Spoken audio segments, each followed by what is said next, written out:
Alright, here we go. Time to get this year's archery season rolling. Summer 2012, I was lucky enough to come up with an archery elk tag in southern Utah.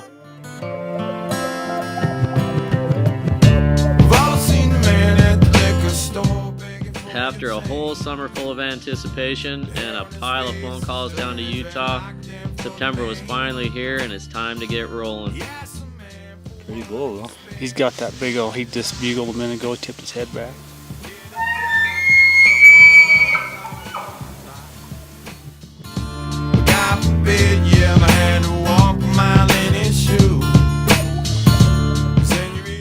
It's pretty much a guarantee that no matter where you go to chase elk, it's going to be a long drive from Minnesota. With that in mind, after 1,400 miles and crossing 4 states, I'm finally in Utah. I'm going to be spending 10 days in the high country of Utah, trying to fill another archery elk tag with Team Mossback. I'm going to be hunting with Matt Wilden, Reed Dalton, and Richie Jeffries. Great team.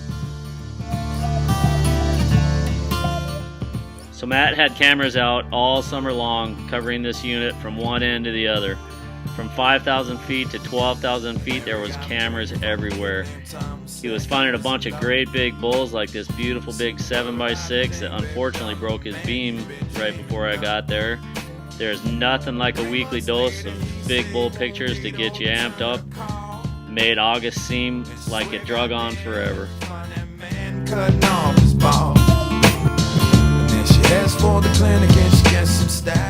As is the case everywhere, water is a super important part of an elk's daily life. You know they've been hitting the tank pretty hard when the camera is so covered with mud it stops taking pictures.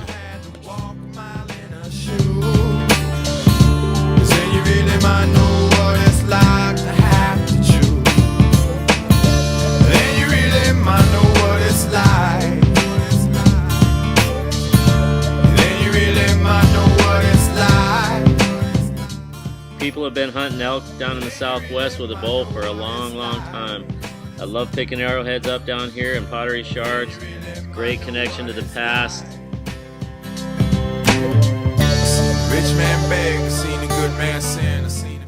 Matt also spent all summer long up in the mountains scouting and getting a ton of cool velvet footage. This will be just a whole bunch of the bulls that he filmed, and hopefully enjoy it. I licked the silver spoon, drank from the golden cup, and smoked the finest green. I stroked the baddest dimes at least a couple of times before I broke their heart.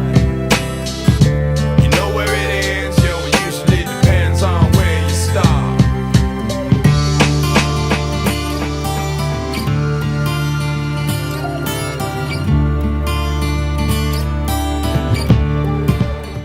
Just check out the royals on this bull. What a beautiful big animal. He liked to hang out late, he liked to get shit-faced to keep the pace with dogs. Until late one night there was a big gunfight and Max lost his head. As you can see, the summer scouting went really well. Big bulls everywhere, lots to choose from. Time to get going. September finally gets here. I get to Utah. We're finally in the high country. It's time to hunt. So Matt found this big giant bull way up in a high alpine basin a couple days before I got to Utah. He saw him the night before I got there. We were pretty confident that we could find him again. He was a giant. He had a messed up side. He had droppers and kickers and just was a crazy big bull. We looked for him for 3 days, basically didn't see any other elk. We never could catch up with this bull, so we kind of gave up on him. He actually ended up showing up again on the first day of the rifle season, and one of the rifle hunters hunted this bull for a week solid, and they never could catch up with him either. He's still walking around. Hopefully they're going to catch up to him in the late season.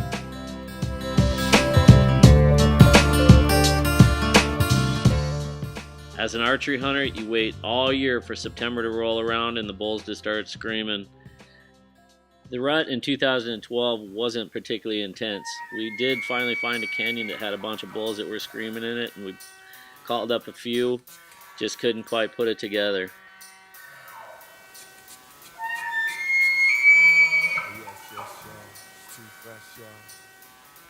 We found this bull in the back end of one canyon.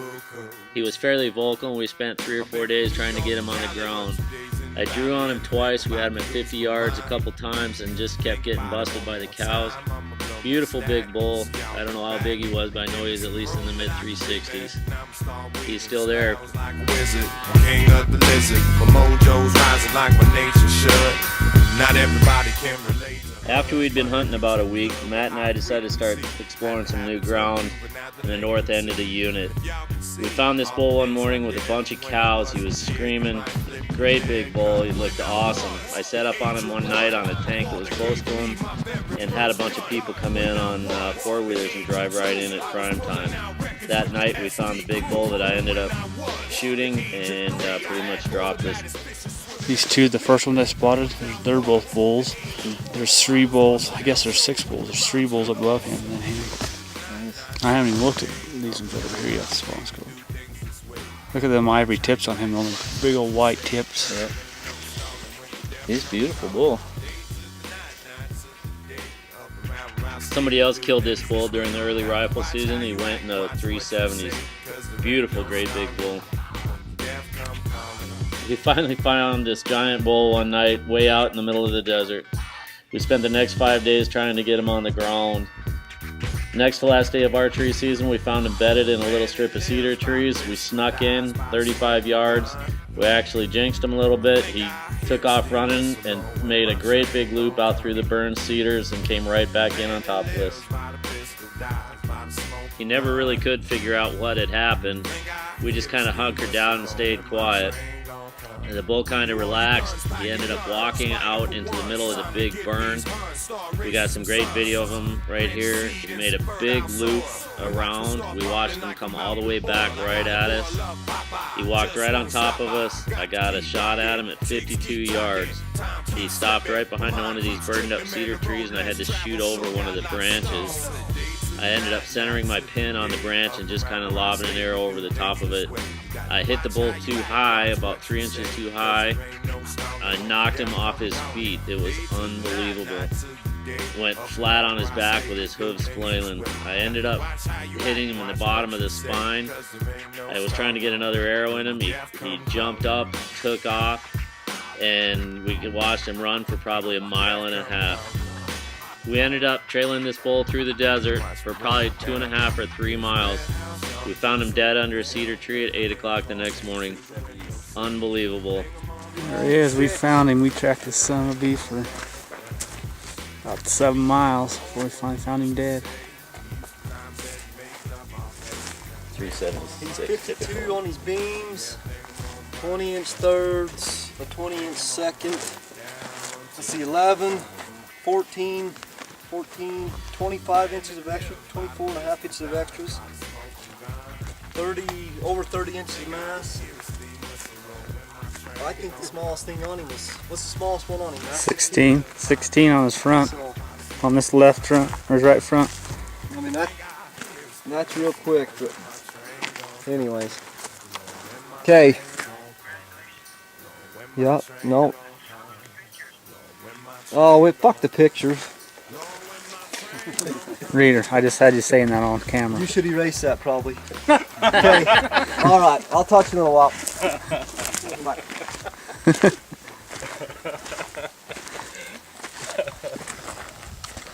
What do you think, Hillary? Good job, Hillary. What do you think? Well, I don't see 390 at 6 on him though. I still don't see it. Figures don't lie though.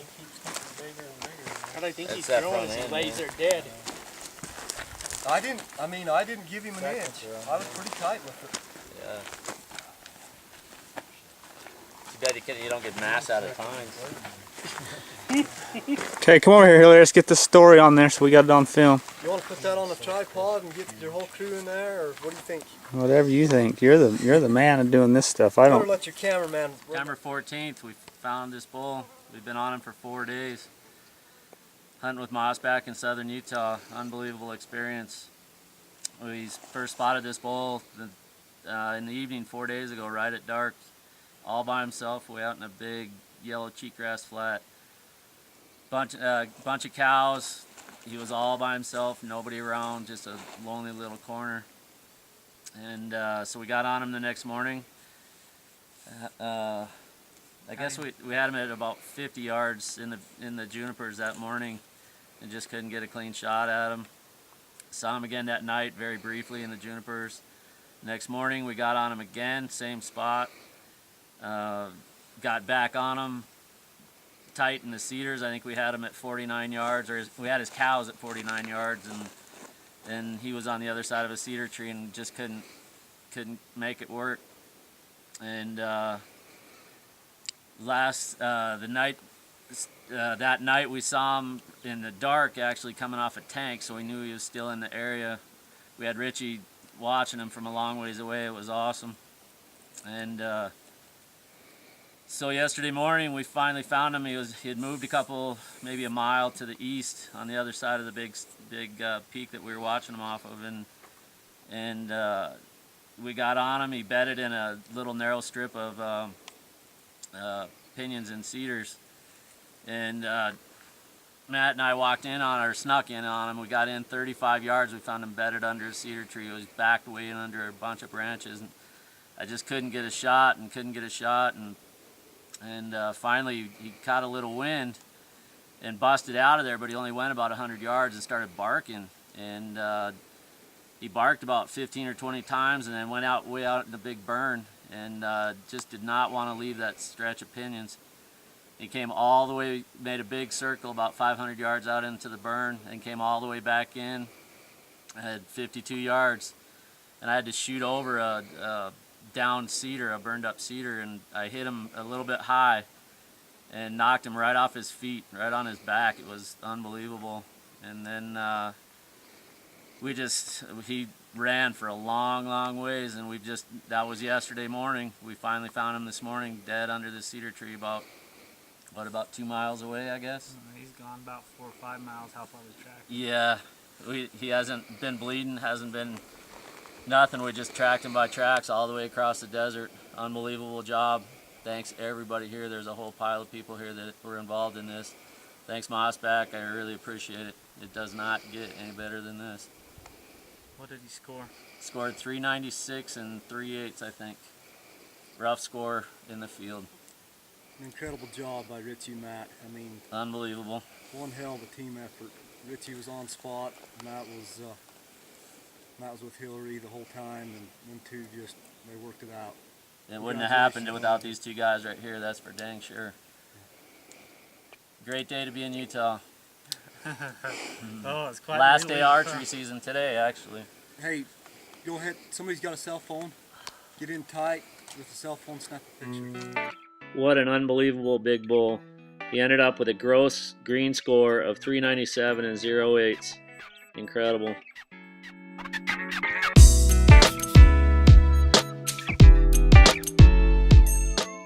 Just want to take the time to thank Matt, Richie, Reed, and Doyle, and everybody else that was involved with this.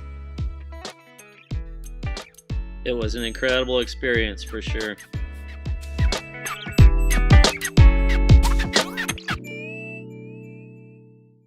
Thanks for watching. I appreciate it.